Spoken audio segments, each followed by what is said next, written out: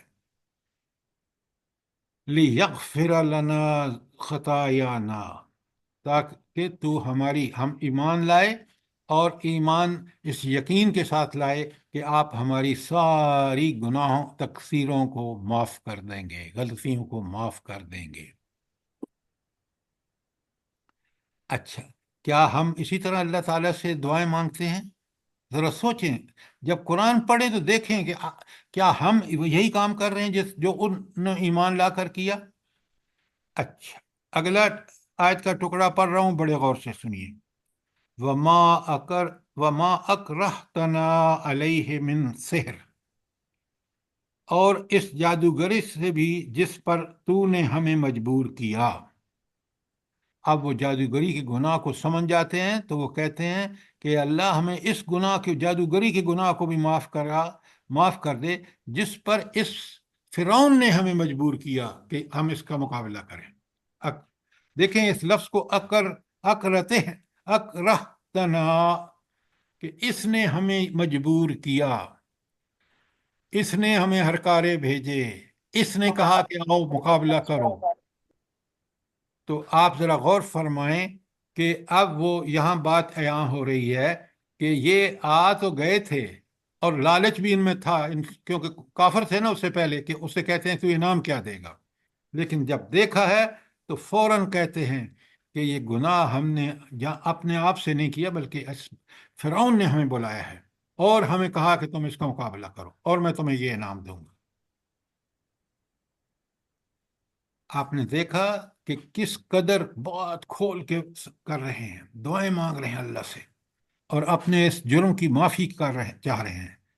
اور کیا کہتے ہیں؟ اگلی بات سنیں، واللہ خیر و ابقا، اللہ ہی بہترین ہستی ہے اور وہی باقی رہنے والا ہے۔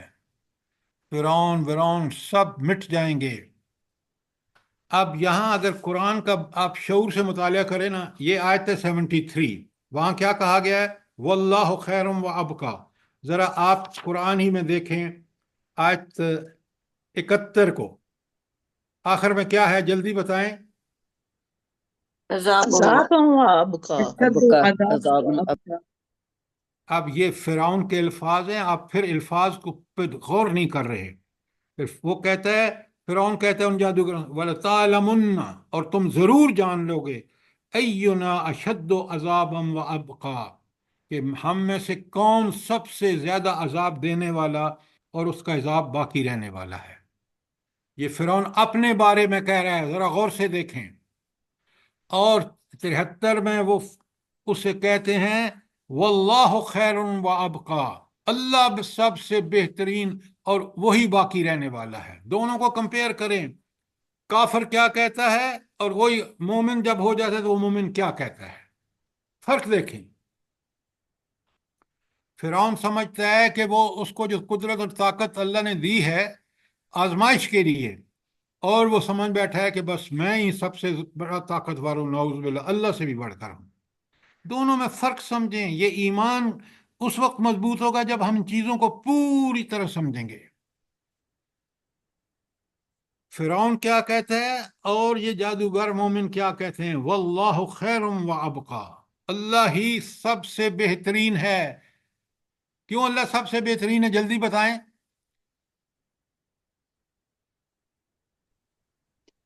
اللہ واللہ ہی خیر و ابقا، خیر جی وہی باقی رہنے وہی واللہ باقی خیر و ابقا۔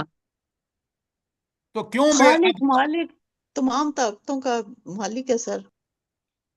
کاش آپ روز پڑھتے ہیں، کتنی دفعہ تسبیح پڑھتے ہیں، سبحان اللہ سبحان اللہ، اللہ ایسی ہستی ہے، اس میں کوئی نقص کوئی عیب کچھ نہیں ہے، لہذا وہ بہترین ہے۔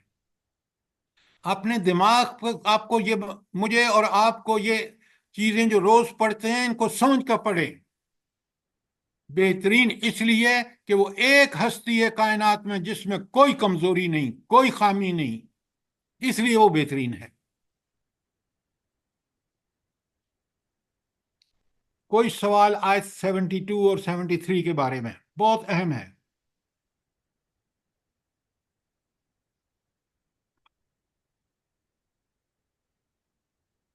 اب آیت 74 میں سنیں، اللہ تعالیٰ خود فرماتے ہیں انہو من یاتی ربہ مجرما،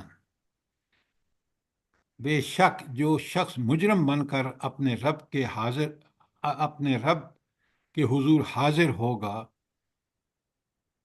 فَإِنَّ لَهُ جہنم، تو اس کے لیے جہنم ہے۔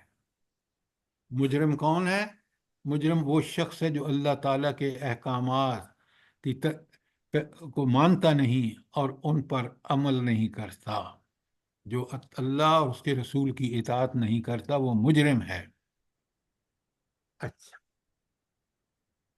اور سے سنیے، انہو من یاتی ربہ مجرمن، جو شخص مجرم بن کر پچھلا ٹکڑا رہ گیا، لا یموت فیہا ولا یحیا۔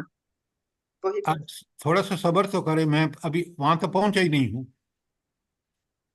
میں اسی لیے آ رہا ہوں، آپ فکر نہ کریں، کیونکہ بہت اہم نقطہ ہے وہ جو آپ نے ابھی پوائنٹ آؤٹ کیا نا، انہو من یاتی ربہ مجرمن، بے شک جو شخص مجرم بن کر اپنے رب کے حضور حاضر ہوگا، فَإِنَّ لَهُ جہنم، تو اس کے لیے جہنم ہے، دوزخ ہے، لا یموت فیہا ولا یحیا، نہ اس میں زندہ نہ اس میں مرے گا، ولا یحیا، اور نہ زندہ رہے گا۔ اب یہ بہت اہم بات ہے۔ اب جب موت آ کے بندے کو ختم کر دیتی ہے تو اس کی اذیت ختم ہو جاتی ہے، تکلیفیں ختم ہو جاتی ہیں۔ کیوں؟ زندہ ہے تو ساری تکلیفیں ہیں، لیکن جہنم ایسی جگہ ہوگی کہ جس میں موت آئے گی نہیں، اور زندگی اتنی اجیرن ہوگی اس عذاب کی وجہ سے کہ وہ زندہ بھی رہے گا اور موت کی تمنا بھی کرے گا تو موت آئے گی نہیں۔ تو اس کا مطلب ہے کہ جہنم کا عذاب انتہائی ہولناک اور خوفناک ہوگا۔ کبھی سوچا کریں نا، ان الفاظ کو دیکھیں، لا یموت ولا فیہا ولا یحیا، نہ وہاں اس کو موت آئے گی نہ زندہ رہے گا، یعنی زندگی بھی اذیت کی زندگی ہے، اور موت کا اللہ نے حکم، مرتا بندہ اللہ کے حکم سے ہے، اور وہ موت اللہ کہہ رہے ہیں کہ اس کو آئے گی ہی نہیں۔ کیا ہم چاہیں گے کہ نعوذ باللہ نعوذ باللہ ہم اس جہنم میں جائیں جہاں یہ صورتحال ہے؟ بتائیں نا مجھے۔ اللہ نہ کرے سر۔ بالکل اللہ نہ کرے، بالکل ہماری دعا ہونی چاہیے، لیکن کیا ہم یہ کرتے ہیں یا نہیں کرتے؟ کیا اس جہنم کی ہولناکی جو اس آیت میں بیان ہوئی ہے اس کا ہمیں احساس ہے یا نہیں؟ سر احساس نہیں ہے جیسا ہونا چاہیے۔ احساس ہو بالکل، تو کبھی اس ایسے لیے کہ کام ہم نہ سمجھ کریں۔ کے پڑھتے نہیں، غور و فکر نہیں کرتے کہ رب کا فرمان ہے۔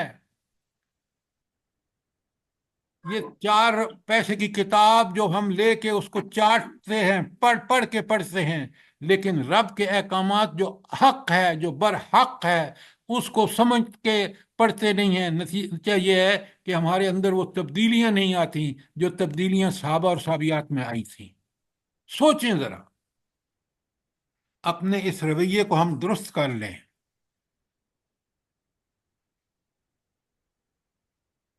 اچھا، ایک اور قرآن کا بڑا زبردست تقابل دیکھیں۔ آج 74 پڑھی ہے نا آپ نے، ہم نے سمجھی ہے کہ کس قدر ہولناک ہے جہنم، کیا عذاب ہے اس کا، نہ ختم ہونے والا۔ اب اللہ تعالیٰ فرماتے ہیں بالکل اس کا الٹ، تاکہ انسان پہلی آیت پڑھ کے ہمیں گناہوں سے بچنے کا بہت زبردست عزم ہمارے اندر پیدا ہوتا ہے کہ ہم ایسے گناہ سے بچیں۔ اللہ کہتے ہیں وَمَن يَأْتِهِ مُؤْمِنًا، اللہ اکبر، ذرا تقابل دیکھیں۔ وہاں کا اِنَّهُ مَن يَأْتِ رَبَّهُ مُجْرِمًا، یہاں کا وَمَن يَأْتِهِ مُؤْمِنًا، جو قیامت اللہ کے سامنے پہنچے گا مومن ایمان کی حالت میں، یقین والا ایمان، قد عمل صالحات، اور اس ایمان کے ساتھ اس نے کیا کیا ہوگے؟ عمل صالح کیا ہوگا۔ فَأُولَئِكَ لَهُمْ دَرَجَاتُ الْأُولَىٰ، تو ان کے لیے بلند درجے ہوں گے۔ اچھا، اب ذرا آپ نے آیت کا ترجمہ سن لیا، مجھے یہ بتائیں کہ یہ بلند درجے کا کیوں اللہ تعالیٰ نے استعمال کیا ہے جملہ یہاں؟ بڑی حکمت ہے اس میں، اور بڑی آسانی سے سمجھ آ جاتی ہے جب آپ غور و فکر کریں نا۔ یہ بلند درجے، اور آپ کو پتہ ہے جنت میں درجے کتنے ہوں گے، اور جنت کتنی عظیم اور کتنی لاجواب ہوگی، لیکن یہاں اللہ کیوں کہہ رہے ہیں کہ وہاں بلند درجے ہوں گے؟ اعمال کے حساب سے ملیں گے سر، جس کے جیسے اعمال ہوں گے۔ بالکل آپ نے ٹھیک کہا کہ وہ جس قسم کا ایمان اور عمل صالح ہوگا اسی قسم کا درجہ ملے گا، اور درجے بے حساب ہوں گے۔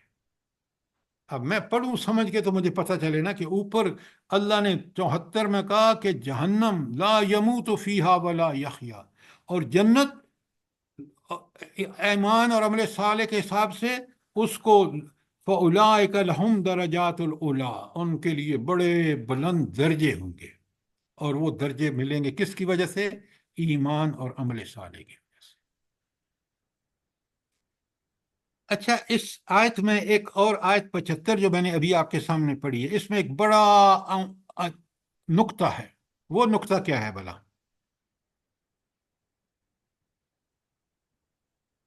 سر عامل الصالحات، ایمان، بالکل آپ نے ٹھیک کہا، صرف ایمان نہیں، مومن آئے گا اور ایمان یقین والے کے ساتھ عمل صالح لے کے آئے گا۔ کیا بات ہے، ذرا سوچیں۔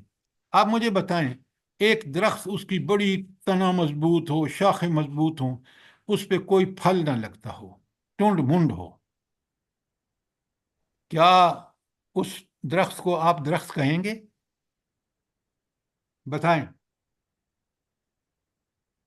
نہیں سر۔ یہی وہ چیز ہے، ایمان درخت، پھل بیج ہے، اور عمل جو ہے اس بیج کا پودا اور اس کے اوپر پھل ہے۔ اگر پھل نہیں ہے، عمل صالح نہیں ہے، تو ایمان بھی اللہ کے ہاں قابل قبول نہیں ہوگا۔ یہ آج ہم لوگ بالکل نہیں سمجھتے۔ ہم قرآن پڑھتے ہیں ثواب کے لیے، لیکن قرآن کی ایک ایک آیت بتاتی ہے دو چیزیں مست ہیں، ایمان اور ایمان کے فوراً بعد عمل صالح۔ ایک ایک آیت پہ جب غور کریں گے نا تو آپ دیکھیں گے کہ رب نے وضاحت کا حق ادا کر دیا ہے۔ میں اس رب کو قیامت کے دن کیسے بتاؤں گا کہ مجھے تو سہارا تھا کہ اب مجھے نبی کریم صلی اللہ علیہ وآلہ وسلم بخشوا دیں گے؟ نہیں۔ ہاں، میں اگر آپ صلی اللہ علیہ وآلہ وسلم کے نقش قدم پر اسی طرح عمل کروں گا، میں ضرور بخشا جاؤں گا، لیکن ایمان لا کے عمل نہیں کروں گا تو مجھے نبی کریم صلی اللہ علیہ وآلہ وسلم بھی بخشوا نہیں سکتے۔ رب نے یہاں بڑا کلیئرلی بتایا ہے، پورے قرآن بھرا پڑا ہے۔ کیوں نہیں سمجھتے ہم لوگ؟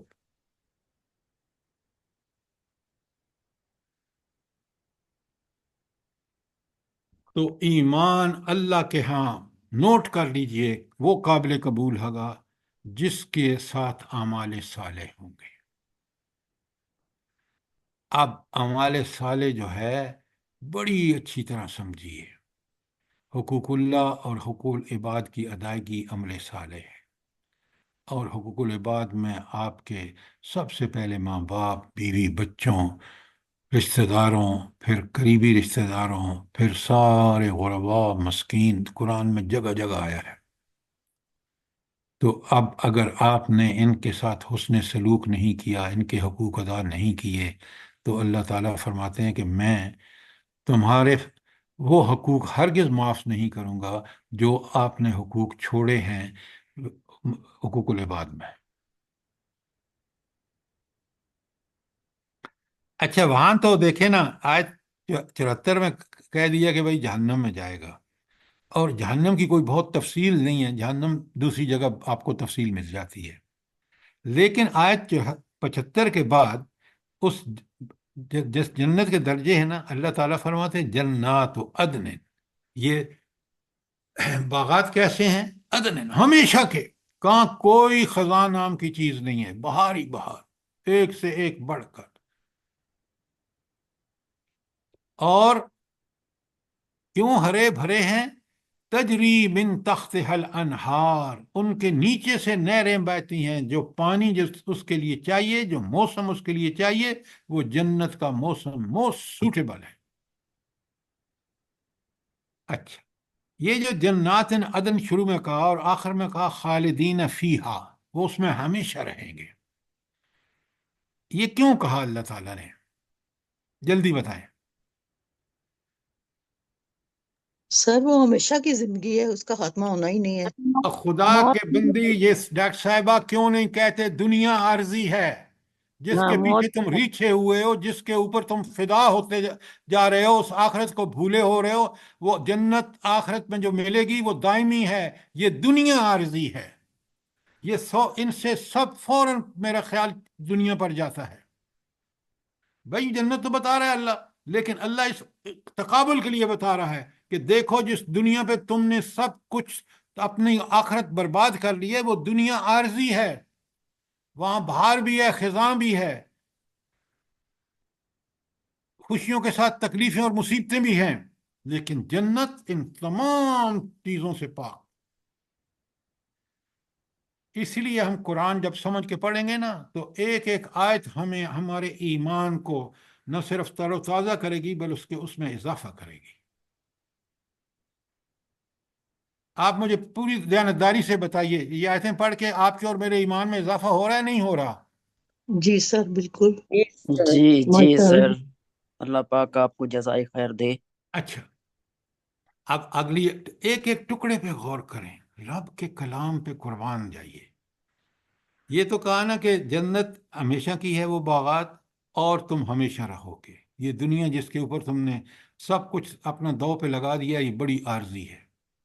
آگے جو بات کہی ہے نا کمال کی ہے، وہ ہے وَذَلِكَ جَزَاءُ مَن تَزَكَّىٰ۔ اللہ اکبر، اللہ اکبر۔ یہ جنت کس کا بدلہ ہے بلا؟ عامل صالح کا سر، تزکیہ کیا سر جس نے اپنے باقی من تزکا لکھا ہوا ہے آگے، خدا کے لیے آیت کے اندر رہا کریں۔ جنت اس کو ملے گی من تزکا، جس نے اپنا تزکیہ کر لیا۔ اب سنیں بڑے غور سے، سب سے پہلے تزکیہ زبان کا ہے کہ آپ کی زبان سے ہمیشہ وہ الفاظ نکلیں جن پر اللہ راضی ہوتا ہے۔ گالیاں، بکواس، دوسروں کی دل آزاری، غیبت، یہ سب چیزیں نہیں ہونی چاہیے۔ یہ زبان کا تزکیہ۔ بات سمجھ آئی کہ نہیں؟ اخلاق کا تزکیہ، اخلاق کا تزکیہ کیا ہے؟ رذائل سے مکمل اجتناب، اور رذائل اخلاق کی ایک لمبی فہرست آپ کے پاس موجود ہے۔ اور فضائل اخلاق کا ایسا عادی ہونا جیسے نبی کریم صلی اللہ علیہ وآلہ وسلم اور ان کے صحابہ اور صحابیات تھے۔ تزکیہ کا مطلب پوری طرح سمجھیے، زبان کا تزکیہ، اخلاق کا تزکیہ۔ اچھا، یہ اخلاق کا تزکیہ کیوں ضروری ہے؟ بتائیں مجھے، میں بتا چکا ہوں آپ کو۔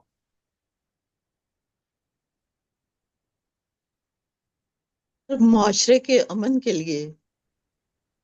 ڈاکٹر صاحبہ، خدا کے لیے ہر بات، تزکیہ کے لیے بہت ضروری ہے۔ پھر وہی بات، اگر اخلاق کا تزکیہ نہیں ہوگا تو اعمال کا تزکیہ ہو ہی نہیں سکتا۔ ہمارے اعمال آج ملک میں دیکھ لیں، اسٹیبلشمنٹ کو دیکھ لیں، ججز کو دیکھ لیں، کاروباریوں کو عام آدمی کو دیکھ لیں، کیونکہ اخلاق میں تزکیہ نہیں ہے، اعمال ان کے بالکل تزکیہ سے خالی ہیں۔ پتہ نہیں، آپ 1000 دفعہ بتا چکا ہوں کہ اعمال پاکیزہ ہوں گے تو معاملات پاکیزہ ہوں گے۔ اگر اخلاق ٹھیک نہیں ہے تو معاملات ٹھیک ہو ہی نہیں سکتے۔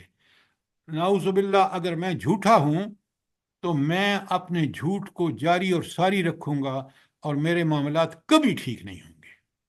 لیکن اگر میں سچ کا پابند ہوں تو میرے سارے معاملات ٹھیک ہوں گے۔ کیوں نہیں آپ سمجھتے؟ بڑی سمپل چیزیں ہیں، کبھی کچھ کہتے ہیں، کبھی آپ کچھ کہتے ہیں۔ بھائی وہ بات کہو جو بالکل انسانی ذہن جس کو فوراً سمجھ جائے۔ دیکھیں کہ بات صرف اللہ نے فرمایا ذالک جزاء من تزکا، اور بات کو کھولیں کہ پہلے زبان کا تزکیہ، پھر اخلاق کا تزکیہ، پھر معاملات کا تزکیہ، پھر حقوق العباد کی ٹھیک ادائیگی وغیرہ وغیرہ۔ تو یہ تزکیہ جو ہے یہ پوری انسانی زندگی، انفرادی بھی اور اجتماعی بھی، اس پر محیط ہے۔ سوال کیجئے، شاباش، موقع ہے۔ تو آیت نمبر 76 میں کوئی سوال، کوئی چیز کلیئر نہ ہوئی ہو؟ اچھا، اب آ جائیے آیت 77 پر۔ سر ایکسکیوز می، کفر اور شرک سے بھی تو اپنے آپ کو بچانے کو تزکیہ کہتے ہیں نا؟ بھائی خدا کے خوف کریں۔ جب میں نے آپ سے کہا شرک اور کفر انتہائی ناپسندیدہ چیز ہے، اس سے صرف بچ کے، اور جس نے زبان کا تزکیہ کر لیا، جس نے اخلاق کا تزکیہ کر لیا، جس نے عمل کا تزکیہ کر لیا، وہ شرک اور کفر کے قریب بھی جائے گا؟ بتائیں مجھے۔ سب سے پہلے وہی چلے گا۔ تو شرک اور کفر جو ہے وہ اللہ کے ہاں انتہائی ناپسندیدہ، مشرک کبھی جنت میں نہیں جائے گا۔ آپ صرف تزکیہ کو وہاں رکھ دیں گے، بس شرک سے بچنا ہے۔ تزکیہ زبان، عمل، ہر چیز کا تزکیہ پوری طرح سمجھیں۔ اب جب آپ یہ کہتے ہیں نا کہ شرک اور کفر سے بچنا تزکیہ ہے، تو پھر اس کا مطلب ہے کہ آپ نے تو تزکیہ جو اصل تزکیہ ہے کہ انسان کے ذاتی اعمال، افعال، اقوال ٹھیک ہوں، وہ اسی وقت ٹھیک ہوں گے جب اس کے زبان کا تزکیہ، اخلاق کا تزکیہ، اعمال کا تزکیہ ہوگا، تعلقات کا تزکیہ۔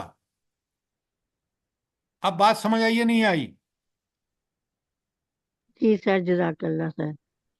سر جی یہ تو بہت اچھا بتایا آپ نے۔ تعلقات میں آج کل اتنی دل میں کچھ ہے اور ملتے ہوئے منہ پر ہنسی اور دکھاوا ہے سارا، یہ تو بالکل بہت امپورٹنٹ بات ہے جس کا تزکیہ کرنا ضروری ہے۔ مومن جو ہے نا، علامہ اقبال نے بڑی پیاری بات کہی ہے، وہ کہتے ہیں کہ لوگ سمجھتے ہیں یعنی آسان، سب سے آسان ہے کہ بس مسلمان بن جاؤ۔ یہ بڑا مشکل کام ہے ایک مسلمان بننا، اور سب سے جی بڑا اس کا تقاضا ایمان کا تزکیہ ہے، یاد رکھیے۔ قد افلح من تزکا، ذرا آپ دیکھیں کامیاب وہ ہوا جس نے اپنا تزکیہ کر لیا۔ تزکیہ اس سارے معنوں میں، انفرادی اور اجتماعی تزکیہ۔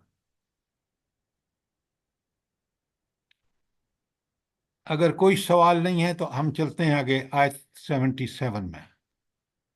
سر یہ تزکیہ اور تقوی ایک ہی ہے یا ان میں فرق ہے کوئی؟ اب حنیف صاحب بڑے غور سے سنیے۔ جی تقوی کہتے ہیں برائیوں سے بچنا اور نیکیوں کی طرف لپکنا۔ لپکنے سے مراد یہ ہے کہ نیکیوں میں جلدی کرنا، یہ ایمان کا تقاضا ہے۔ تقوی پر عمل کر کے ہی انسان تزکیہ حاصل کرتا ہے، برائیوں سے بچتا ہے، نیکیوں پر عمل کرتا ہے، چاہے وہ زبان سے متعلق ہوں، چاہے اقوال سے متعلق ہوں، چاہے اخلاق سے متعلق ہوں، چاہے عبادات سے متعلق ہوں، چاہے معاملات سے متعلق ہوں، چاہے تعلقات سے متعلق ہوں۔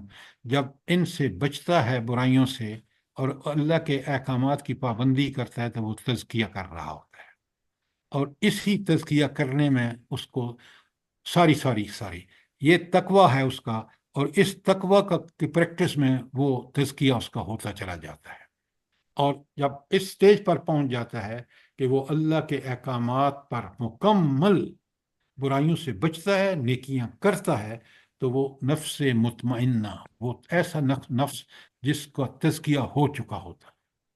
تو تقوی راستہ ہے، اس راستے پر چل کر ہم تزکیہ حاصل کرتے ہیں۔ اب بات سمجھ آ گئی ہے؟ جی جزاک اللہ خیر۔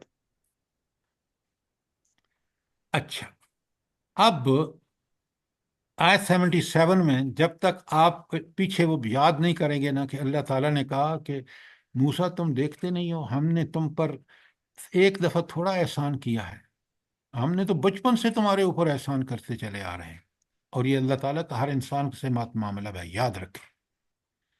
کس طرح اللہ نے یاد کرایا کہ تمہاری ماں کے دل میں ڈالا تو تمہیں تو وہ قتل کر دیتا فرعون، ہم نے وہ بندوبست کیا کہ تم اس کے گھر میں تم نے پرورش پائی۔ اب ایک اور اللہ تعالیٰ کہتے ہیں، ذرا میرے احسان کا دیکھو، آیت 77 غور سے پڑھیں 6۔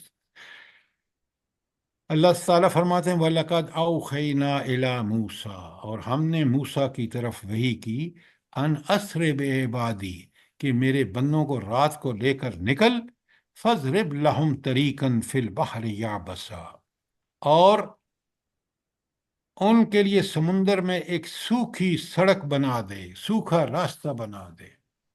کتنا بڑا اللہ کا انعام ہے، سوکھی سڑک کہاں بنا دے؟ سمندر کے اندر۔ ذرا غور فرمائیں، اللہ حکم دیتا ہے کہ ڈنڈا مارو پانی پر، پانی دو ادھر رک گیا، ادھر کا پہاڑ بن گیا، اور بیچ میں صاف ستھرا راستہ۔ یہ اللہ کا ایک اور احسان ہے، کس پر؟ موسیٰ علیہ السلام پر۔ آگے اللہ فرماتے ہیں لا تخف درکا، اور تمہیں کسی تعاقب کا، کسی پیچھے کرنے والے کا بھی کوئی خوف نہیں ہونا چاہیے۔ کیوں؟ ہم نے یہ حکم دیا ہے تو ہم اس کا بھی بندوبست کریں گے۔ اب فرعون جب اپنی فوجیں لے کے پیچھے داخل ہوا، کیونکہ وہ سرے پر پہنچ گئے تھے، یہ بھی سوکھا راستہ دیکھا، اور وہیں فرعون اور اس کی فوجیں غرق ہو گئی۔ سبحان اللہ و بحمدہ۔ تو اللہ تعالیٰ کہتے ہیں لا تخف درکا، تمہیں یہ خوف بھی ہونا چاہیے کہ تمہیں کوئی پکڑ لے گا. ولا تخشا، اور نہ سمندر سے ڈر لگے کہ یہ سمندر ہے ہمیں بہا کے لے جائے گا. کیا رب کے کمال ہے، دیکھیں آیت کے الفاظ میں کتنی گہرائی ہے. میں پھر ترجمہ کیے دیتا ہوں. وَلَقَدْ أَوْحَيْنَا إِلَىٰ مُوسَىٰ، ہم نے پھر موسیٰ کی طرف ایک اور وحی کی، ان اسر بعبادی، کہ رات کو رات میرے لوگوں کو، اب میرے بندوں کو لے کر نکل، فَاضْرِبْ لَهُمْ طَرِيقًا فِي الْبَحْرِ يَابَسًا، اور ان کے لیے سمندر میں ایک سوکھی سڑک بنا لے. لا تخف، ڈر کا، تمہیں ذرا بھی خوف نہیں ہونا چاہیے کہ تمہیں کوئی پکڑ لے گا. ولا تخشا، اور تمہیں بالکل سمندر سے بھی کوئی ڈر نہیں لگنا چاہیے. رب کے کارنامے دیکھیں کہ سمندر کتنا خوفناک ہوتا ہے. آپ ساحل پہ بیٹھے لہریں دیکھیں نا، میں نے کراچی میں دیکھی ہیں، تو بندہ کہتا ہے اللہ کا کرم ہے کہ یہ آگے بڑھ نہیں سکتی اللہ کے حکم سے، ورنہ اگر یہ آگے بڑھیں تو سب کچھ بہا کے لے جائے. اور جب اللہ حکم دیتا ہے سمندر کو تو وہ ایسے ہی کرتا ہے. آیت 77 پہ کوئی سوال؟ سر اللہ جی تعالی جی ہم یہ کہہ سکتے ہیں کہ یہاں پر اس ان واقعات میں اللہ تعالیٰ کی حکمتیں یہ بھی ہیں کہ اللہ تعالیٰ بتاتے ہیں کہ کرنے والی ذات تو صرف وہی ہے، بس انسان کے ہاتھ میں جو کچھ بھی ہوتا ہے وہ ایسے بس صرف ایک چیز ہوتی ہے، مطلب اس کا عمل ہوتا ہے جو اس نے کرنا ہوتا ہے، باقی کرنے والی ذات صرف اللہ کی ہے. وہ ہم یہ عمل اس طرح کرے جس طرح اللہ چاہتا ہے. یہ ہے جی مومن. کافر اپنے عقل پہ بھروسہ کرتا ہے. آپ بھلا بات کو صحیح پرسپیکٹو میں سمجھیں.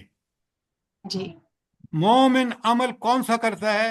جو اس کا رب چاہتا ہے. وہ من و ان اس کے حکم کی تعمیل کرتا ہے اور اس کو یقین ہوتا ہے، اور اللہ اس کو یقین پورا کرتا ہے کہ میرے اس عمل سے میرا اللہ راضی ہو کر اس کی رحمت میرے ساتھ دے گی. اگر آپ کو کہیں کہ بس جیسا عمل ہوگا، بھائی عمل مومن کا عمل اور ہوتا ہے اور کافر کا عمل اور ہوتا ہے. مومن کی نیت اور ہوتی ہے اور کافر کی نیت اور ہوتی ہے. مومن کا ارادہ اور ہوتا ہے اور کافر کا ارادہ اور ہوتا ہے. بات سمجھ آئیے کہ نہیں؟ جی سر، جی جزاک اللہ خیر. اچھا، اب اللہ فرماتے ہیں کہ یہ تو معاملہ تھا نا موسیٰ کو، اللہ کی کیسی تائید اور نصرت، کہ آپ کو کیسی اللہ تعالیٰ نے خوشخبریاں دی. اللہ فرماتے ہیں آیت 78 بڑے غور سے دیکھیے. فَاتَّبَعَهُمْ فِرْعَوْنُ بِجُنُودِهِ، فرعون نے اپنے لشکر کے ساتھ ان کا پیچھا کیا. سبحان اللہ. چند الفاظ ہیں، ذرا آگے والے. فَغَشِيَهُمْ، ہم نے ان کو اس کو ڈھانپ لیا، اس کے لشکروں کو ڈھانپ لیا، من الیم، سمندر سے، پانی سے. ما غشیہم، جیسا اس پر چھا جانے کا حق تھا. اللہ نے اس کو بالکل اسی طرح اس پانی میں غرق کر دیا جس طرح غرق کرنے کا حق ہے، کہ اس کا نام و نشان نہیں چھوڑا. اور آگے جا کے اس سمندر نے اس کو ساحل پر پھینک دیا تاکہ پوری دنیا پر قیامت تک کے نشانی رہے. سبحان اللہ و بحمدہ، سبحان اللہ العظیم. اس اللہ کی قدرتوں کو دیکھیں، سمجھیں. تو اللہ تعالیٰ نے اس کو خشک رکھا جب تک موسیٰ گزر گئے، اور یہ آیا اور اس کو سمندر دونوں سرے مل گئے اور غرق کر دیا. کوئی سوال آیت 78 تک؟ ایک ایک آیت کو پڑھیں، چند الفاظ ہیں، معنی کا سمندر ہے. اللہ فرماتے ہیں آیت 79 میں وَأَضَلَّ فِرْعَوْنُ قَوْمَهُ. ہوئے ہوئے ہوئے، رب کا فرمان دیکھیں. اللہ فرماتے ہیں فرعون نے اپنی قوم کو گمراہ کیا. وَمَا هَدَا، اور ان کی صحیح رہنمائی نہیں کی. ہدایت اس معنی میں نہیں ہے اس نے ان کو سمندر میں جا کے دیکھا کہ گزر جاؤں گا، اور اس کے تو رہنما جو ہوتا ہے، جو قائد ہوتا ہے، اس کا کام یہ ہے کہ وہ صحیح رہنمائی کرے. یہ بڑی اہم بات ہے. ہمارے ملک میں ہمارے قائدین صحیح رہنمائی کر رہے ہیں؟ بالکل بھی نہیں۔ بالکل بھی نہیں تباہی سر، کر رہے ہیں سر۔ تباہ برباد کر رہے ہیں۔ تو آپ نے دیکھا کہ قائد کی ذمہ داری قرآن نے کیا بتائی ہے کہ وہ لوگوں کی صحیح رہنمائی کرے۔ دیکھیں کتنا بڑی ذمہ داری ہے، قرآن کس طرح ریمائنڈ کرا رہا ہے، اس واقعے سے ہمیں کیا سبق سکھلا رہا ہے۔ تو ایسی قیادت جو قوموں کو گمراہ کر کے اور ان کو تباہی سے دوچار کر دے، ایسی قیادت جو ہے وہ اللہ کے ہاں بری قیادت ہے۔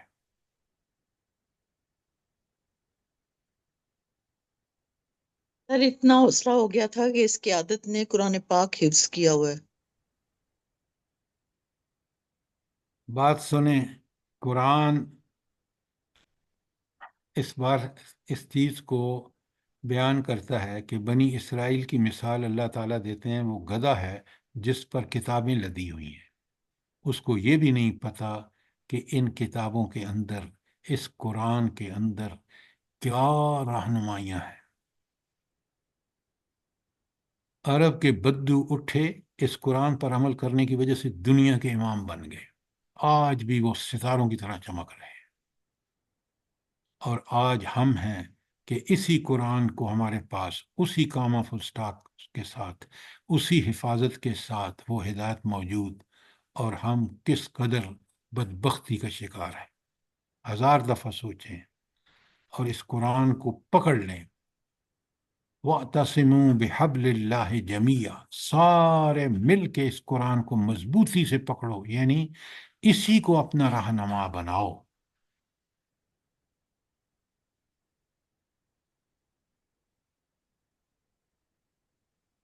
کوئی بات آیت 79 تک؟ ذرا ایک ایک آیت کو پڑھتے جائیے۔ آگے آیت 80 میں اللہ تعالیٰ فرماتے ہیں، بڑے غور سے سنیں، اللہ تعالیٰ کے احسانات کا ذکر ہو رہا ہے نا بنی اسرائیل پر، اور خاص کر حضرت موسیٰ پر۔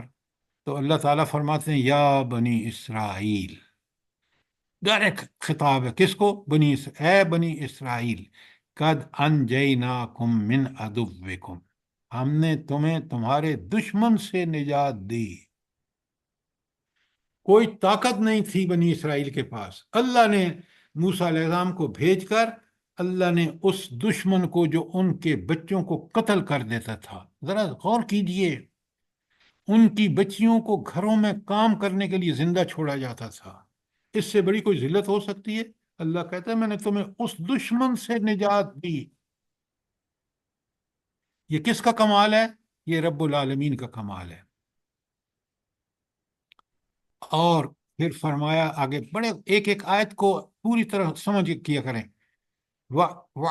وَوَعَدْنَاكُمْ جَانِبَ الطُّورِ الْأَيْمَنِ، اور طور کے دائیں جانب تمہاری حاضری کے لیے وقت مقرر کیا۔ پہلے تو بتایا نا تمہیں نجات دی، یہ دوسرا جو ہے وَوَعَدْنَا جَانِبَ الطُّورِ الْأَيْمَنِ، کہ ہم نے تمہاری حاضری کے لیے وقت مقرر کیا طور کے دائیں جانب۔ کیا مطلب ہے؟ یہ وہاں حضرت موسیٰ کو تورات دی گئی تھی، تو کتاب کا ملنا اس سے بھی بڑا اللہ کا احسان۔ تیسرا احسان کیا ہے؟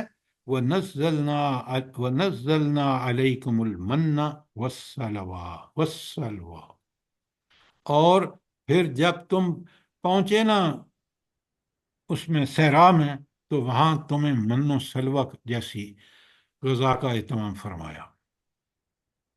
3 آیت کے ٹکڑے ہیں، سمجھیں۔ پہلے میں کہا یا بنی اسرائیل قد انجیناکم من عدوکم، پہلے کہ تمہیں اس دشمن جس نے تم پر ایسا ظلم کر رکھا اس سے نجات دی۔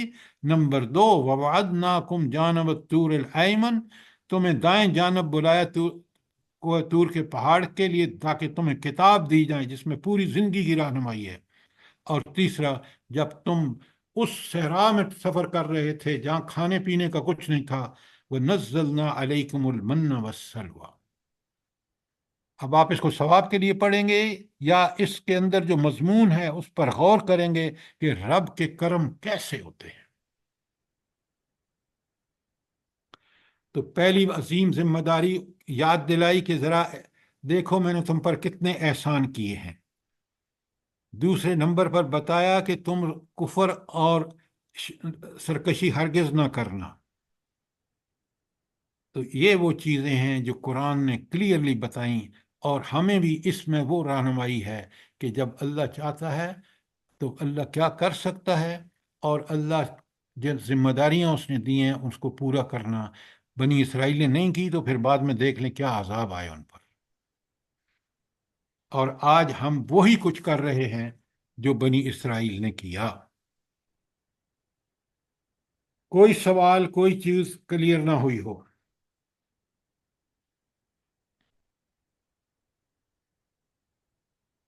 یہ تھی آیت 80۔ اب سنیے، اللہ تعالیٰ 81 میں کہتے ہیں کلو من طیبات ما رزقناکم، کھاؤ ان حلال چیزوں سے جو میں نے تمہیں دی ہیں۔ یہاں اشارہ کس طرف ہے؟ جلدی بتائیں۔ ایمان اور سلوا کی طرف سے۔ بند حلوا۔ ڈائریکٹ اشارہ اسی کی طرف ہے، لیکن جو کچھ بھی میں اور آپ کھا رہے ہیں وہ اللہ ہی کا دیا ہوا رزق ہے، اور اس کو ہمیں حلال طریقے سے کمانا ہے، حلال طریقے سے استعمال کرنا ہے۔ اس میں جو غریبوں کے، مسکینوں کے حقوق ہیں وہ ادا کرنے ہیں۔ اس کے لیے اللہ حکم دے رہا ہے کلو من طیبات ہے۔ 3 الفاظ ہیں، ذرا معنی پر غور کریں۔ ما رزقناکم، یہ پاکیزہ رزق کس نے دیا ہے؟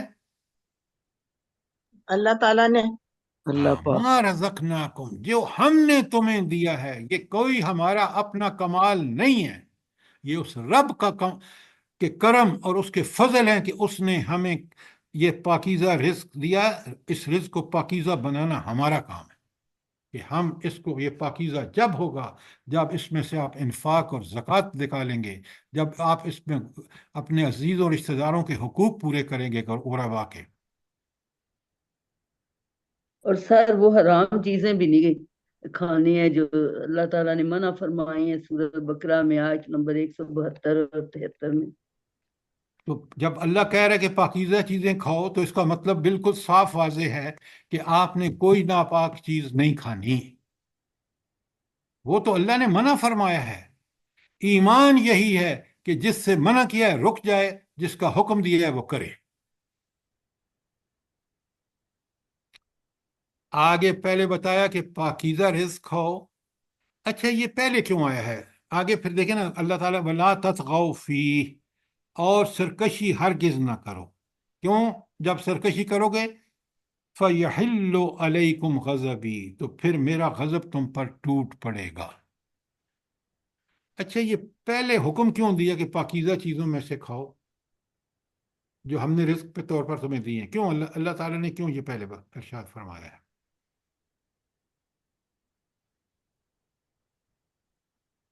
مجھے سمجھ نہیں آتی کہ اس میں سوچنے کی کیا بات ہے۔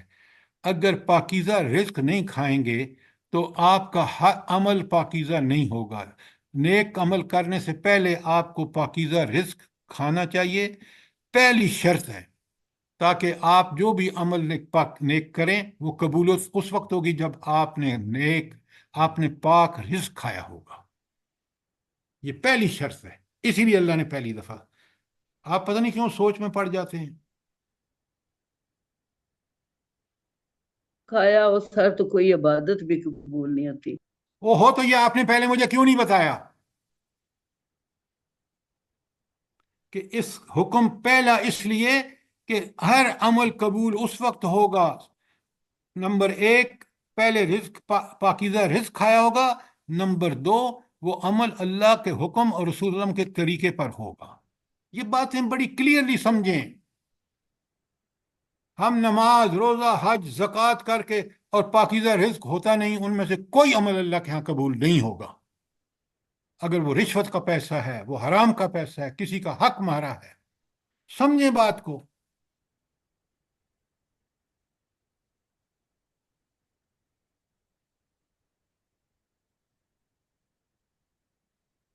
دیکھیے یہ اللہ تعالیٰ کی دائمی سنت رہی ہے۔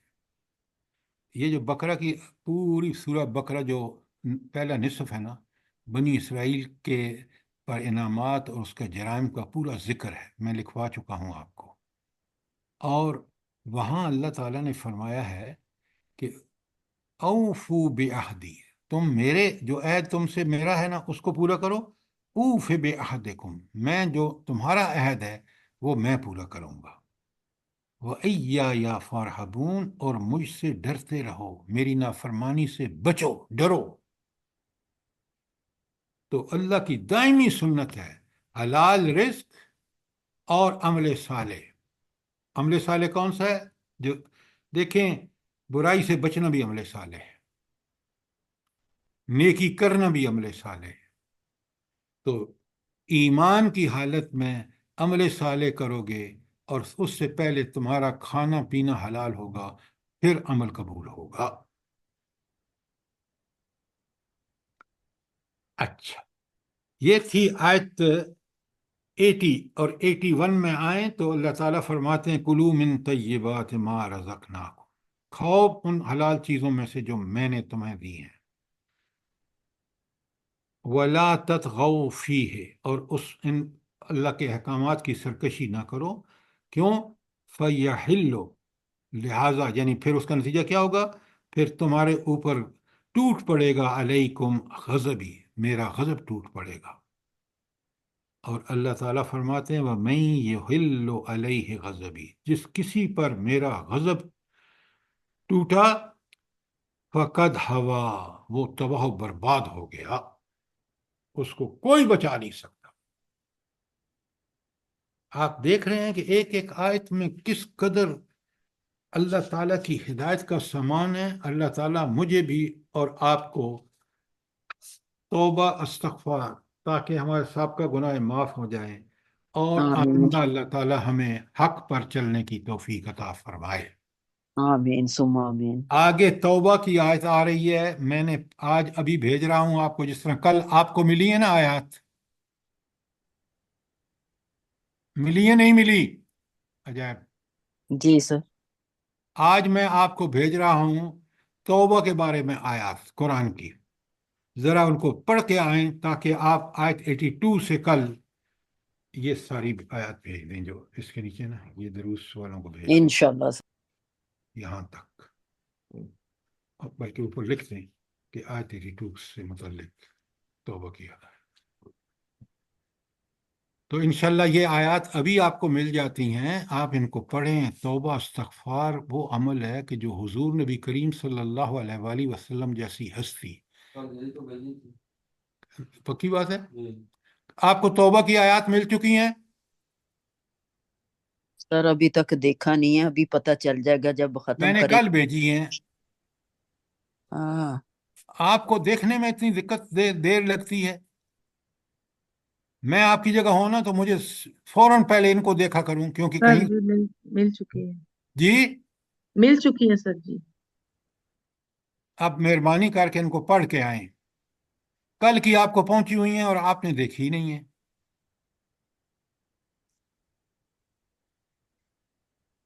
تو انشاءاللہ کل ہم آیت 82 کریں گے، اور وہ توبہ کے متعلق ہے، اور توبہ سے متعلق کافی ساری آیات آپ کو پہنچ چکی ہیں، جس کو نہیں پہنچی وہ عجائب کو فون کرے، وہ ابھی بھیج دے گا۔ بات کلیئر ہو گئی؟ سر ایک جی ریکویسٹ، سر، یہ جو آیات بھیجتے ہیں نا تو میری ریکویسٹ ہے کہ تھوڑی سی نیچے جگہ چھوڑا کریں نا آیت کے نیچے، تاکہ ہم اس کے نیچے خود ترجمہ لکھ لیں پھر۔ جزاک اللہ۔ عجائب سن رہے ہو؟ آئندہ جو آیات بھیجیں ترجمے کی جگہ خالی چھوڑ دیں۔ اور حکم؟ جزاک اللہ سر، جزاک اللہ۔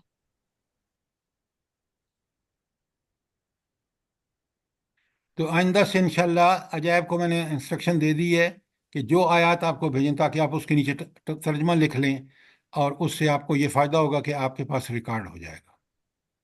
ترجمہ ہم لکھ کے بھیج دیں، لیکن آپ جب خود پڑھیں گے سمجھیں گے تو وہ مقصد ہے سارا، اس لیے ہم ترجمہ نہیں لکھتے۔ ٹھیک ہے سر، اسی سر طرح جی تو پتہ بالکل چلتا ہے صحیح نا۔ ہے، بالکل صحیح ہے، صحیح۔ اللہ آپ کو بہت جزائے خیر دے۔ آپ دیکھ رہے ہیں کہ ان قرآن کی آیات کو پڑھنے سے جتنا ہم غور کرتے ہیں، جس قدر ہم سوچتے ہیں، اللہ تعالیٰ اسی طرح اسی نسبت سے چیزیں ہمیں سمجھ آتی ہیں۔ جب سمجھ آتی ہیں تو ہمارا دل و دماغ فوراً اس کے اندر یہ پیدا ہوتی ہے ڈٹرمینیشن، عزم کہ ہم ان پر عمل کریں۔ یہ ہے قرآن سے تعلق قائم کرنے کا صحیح طریقہ۔ اللہ تعالیٰ مجھے بھی اور آپ کو اس کی توفیق عطا فرمائے۔